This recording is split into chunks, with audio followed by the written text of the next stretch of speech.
Hi everybody, Sherry here, and I am sitting here with an incredibly inspiring woman. Cheryl Gardner is a cancer survivor, and she is one of the most courageous, strong-willed, faith-filled women I have ever met. A beautiful, beautiful soul. And last year, she went through a really tough time. She ended up in a coma. After finding out she had cancer, lymphoma cancer, she ended up in a coma. And she had a wonderful doctor who knew of her tremendously strong faith and her incredible spirit and will to live, an amazing will to live. And he fought for her. Of course, she was fighting on her own as well, but he believed in her and he had faith in her, and he went to the board and he pleaded that they gave her time because everybody had pretty much figured that she wasn't going to make it. But she surprised everybody. Thank you. And she made it, as we can see here. And today she is cancer-free. So I would really, really love for you to hear her story. And she's going to tell you all about her brave journey through this and how it has changed her perspective on life, coming so close with such a threatening illness, and what she has found out, and her spiritual journey with pretty much everything in her life. Every aspect has changed, I'm sure. So Cheryl, would you? Hi. Would Okay, you thank let you, us Sherry. Talk to us about Yes, I your will. journey. I will, thanks. A year and a half ago in December, my back was killing me. It had been hurting me for a long time. I had gone to my chiropractor and he said, something's going on, go take an MRI. I went and took an MRI. The next day I was diagnosed with stage 4 lymphoma. It had metastasized into my hip, my arm, and my back, and my vertebrae was broken. The next day I was in the hospital having chemotherapy. This is somebody that worked out 3 times a week, ate healthy, and had nothing wrong with them. It scared me. My mother came from New York, and when we heard the diagnosis, I couldn't believe they were saying that, but something, I just had this feeling. Luckily for me, my oncologist happened to have been my general doctor. I didn't have to find an oncologist. I never needed him for that. I just had gone to him because he was a friend's doctor. And he is the best. He saved my life. I went through a couple of months of chemo, and then I'm an interior designer, so I decided to take some oxygen against my doctor's will anyway, and drag it to my project in Montana, and that was the best week of the whole year. But I did that, took 3 different planes with oxygen, did what I had to do, You can came tell, back. look at her spirit. I mean, my gosh, look at her. I dragged it. They said I couldn't take it. I found how to way to get it there, so Their I will, was there's a determined. way. I was determined. Yes. And so I went up there, and I was in a wheelchair, and went with my assistant, and that's okay. I was there on the project. Came back, but I developed blood clots in my lungs. From that, I ended up going into ICU, and I went into a coma. I had a tracheostomy because I couldn't breathe, and then I was in a coma for 2 months. I don't remember anything, except when I woke up, I thought I was vacationing in East Africa where it snows, which it doesn't snow in East Africa, and weird things like that. That's your designer mind. Yes, I was creating stuff. And I woke up and I squeezed my mother's hand. The doctor said that was the first thing I did, and he didn't really believe Mommy. So he came over and talked to me, and I squeezed his hand apparently. And I woke up end of July. I was confused. I didn't know where I was really, and I was almost totally paralyzed. My arms moved, my legs didn't move at all. And my doctor wasn't sure that I'd ever walk again. And this is How frightening. to someone being so active, I was like, oh my God, that's not going to happen. And once I realized what I had just been through, I had too many things to do. I wasn't giving up. Obviously, unconsciously, I was still struggling when I was in a coma because I came out of it. And there was another doctor that gave a second opinion, like Sherry said, and he had given me 1 week. So in the meantime, I had friends who took care of everything. My friends were amazing. Every day somebody was there, even if it was just to say hello.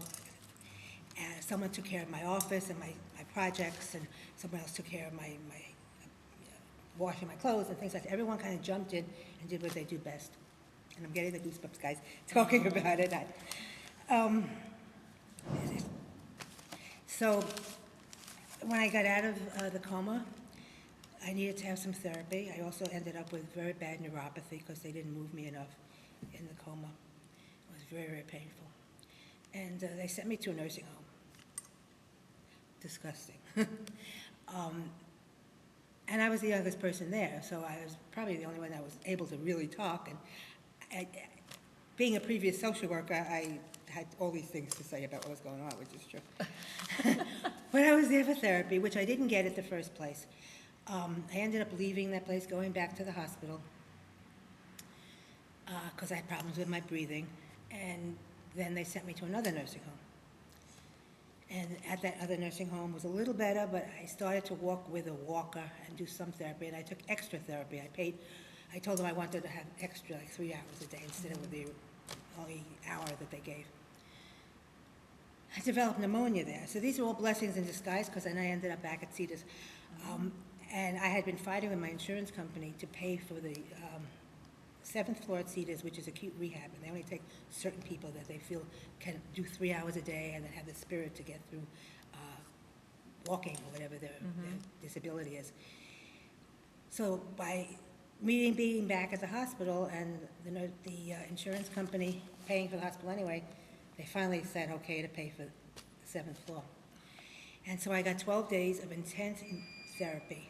I walked out of there with a walker, starting to walk with a cane. This was in November. I came home, and I was fortunate enough to have my mother's aide who flew in from New York, and she's with me as of today. We're going back to New York in a couple of weeks because this journey is just about to end on that level. But I came back home, and just a little side note about my cat, she was totally in shock that I came home. She probably gave me up for like not ever seeing me again. She didn't eat for a week. And it was so sad. I didn't even know if she would know me, but she kind of tiptoed over to me and started meowing. I was hysterical. Well, she was without you for how long? About 6 months. Oh, my gosh. I mean, she was with people, my mother, but not with me. Right. And here I show up, Her and I was mommy. like, oh my God. Yeah. So, Happy day for her. yeah, it was. And I was really scared she wouldn't remember me, but now she sleeps with me, and it's cool. So, coming out of the hospital, though, I was in a wheelchair, and I needed to start working out again, and dancing, and doing all the things that I did before if I'm going to live. So I started having home therapy. I had someone come to the house for balance, to work on my balance. And then when that was finished, she recommended I go to aquatherapy, which is a pool that has all the equipment that you work in the pool. You do the same like land exercises, like with the bar and with weights, but it's in a pool, so it doesn't affect your joints as much. And I've been going there till now. I had obviously stopped working, and I had a really big job that was offered to me when I was in a coma. But guess what? I'm talking to that person again, and I might get another really big job. Good for you. And everything is turning around. I started working about 2 months ago with a friend, and it's fun. It's fun, and it's enjoyable, and I'm taking the time to still go to therapy. And I have a couple of projects. One project is a doctor I met in ICU, and she said that she would wait for me, and she did. Oh.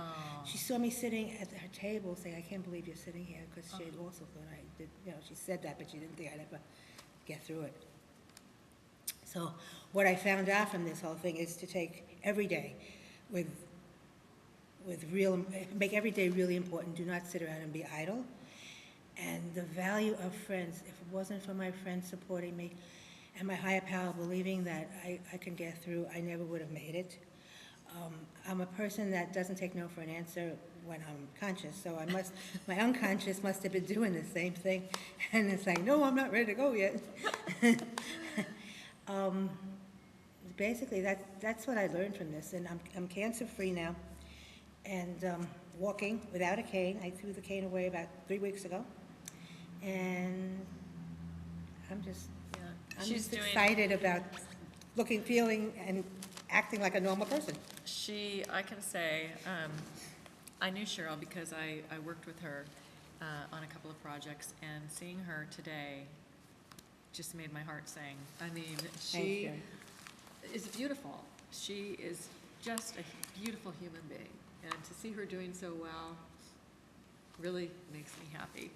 I'm the one who's teary now. You know, I started to say, Sherry, that I didn't want to do this till I had my wig styled, and then I realized this is a spiritual piece. It's about being okay with having cancer and surviving it. That's And right. so, no hair, that's fine. I didn't want to hide behind the wig, so.